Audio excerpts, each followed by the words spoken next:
I was 18, I had a job at Little Caesars delivering pizzas, and one of the guys that worked there had a Ninja. I'm pretty sure it was a 400, maybe a 500. It was not a huge bike. And I'd already been curious about motorcycles, but then he took me for a ride. We went on the highway, and he just blasted off.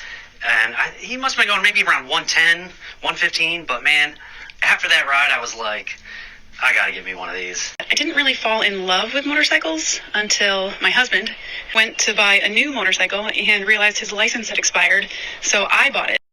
My journey began when my brother had a 500 twin-pot Beamer in the 70s. I was probably 8 years old, and he put on that little half helmet on me with those goggles over the eyes and says, "We're going to Grandma's."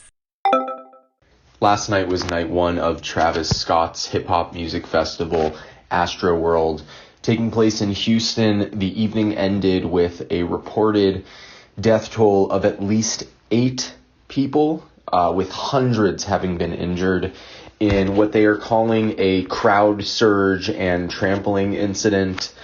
I think people are not able to regulate themselves right now. I think it's a crazy time for a certain demographic of people who just want to get out and rage and rave, and 100% the fault of those who should have anticipated the need to have extra security, extra precautions to allow people to have the fun they need to have. Yeah, it was absolutely the most insane thing I've ever seen as a journalist.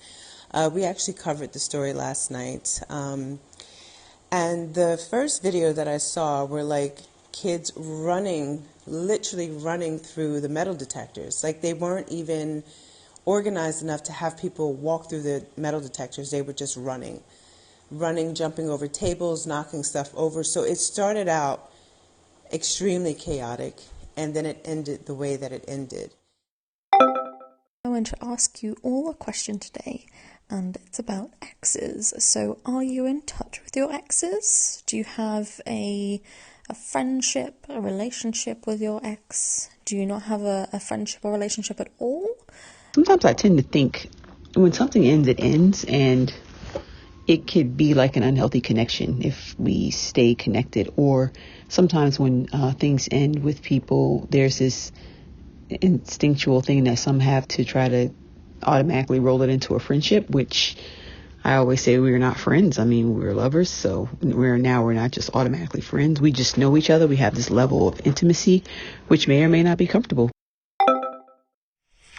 Well, here's my 2 cents as a black man on systemic racism. My mother is from Mississippi, and my dad is from Georgia. So I'm very familiar with all the horror stories that I grew up listening to, as well as the things I've personally seen.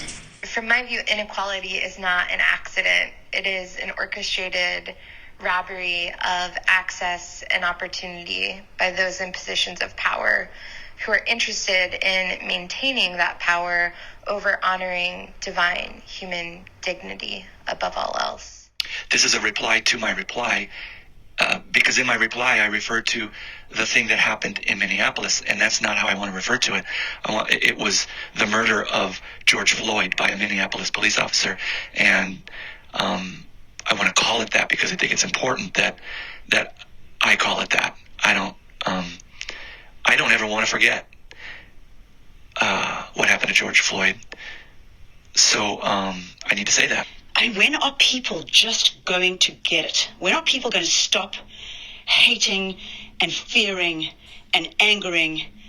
When are people just going to accept each other for who they are and for what they stand for, even though there are differences in thought and beingness? Why can't we just accept one another? What is it going to take?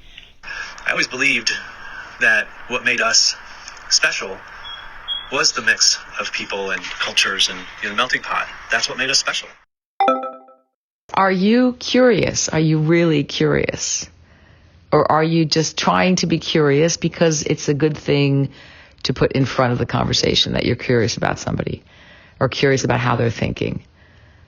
I want to look at the authenticity of curiosity and the power of being curious and how it might further your investigation of somebody, but also the opposite, which is that if you're not curious, but you're posing as a curious person to show some kind of invitation for someone to be open, how that really sits with that person, how it really translates.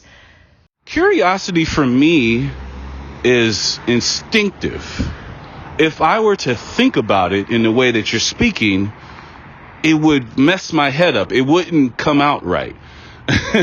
My curiosity happens like with a spark. Something is ignited and I have to figure out why. It's not something I can plan. It's not something I can deliberately do. It's just something I've always been. It's something I be. It just is. I am most often, blessing and curse, curious about if I can make that. That's my biggest curiosity. My wife is notorious for the eye roll when she picks something up or creates something that needs a solution. And my first response is, I think I can make that. You know, I think on the one hand, people who are very confident and self-assured, the underlying message there is they know what they're talking about and they know a lot. But at the same time, I would say I think it's possible to be very confident and self-assured and still have no idea about so many things. And the only way to crack that is to say, well, let's ask or let's see. And I think that's where you can fold curiosity into that. My unveiling. This Swellcast is inspired by Infinite's Personal Prisons Swellcast that I listened to. And I couldn't help but think of the reason why I decided to remove my hijab. I am a Muslimah, which means that I'm a Muslim woman, and I'm very proud of that. I absolutely love this religion, but there was something about wearing the hijab, and I wore it for 10 years, from 2007 till 2017, I wore the hijab, but there was something about wearing it that always made me feel like I was in prison. It wasn't anything my ex-husband did, not at all. He was always very supportive and even told me if I didn't want to wear it, I didn't have to. It was totally my choice. But wearing it came with so much responsibility and way too many expectations. People expected you to behave, to act, to talk, to be something that I knew I wasn't.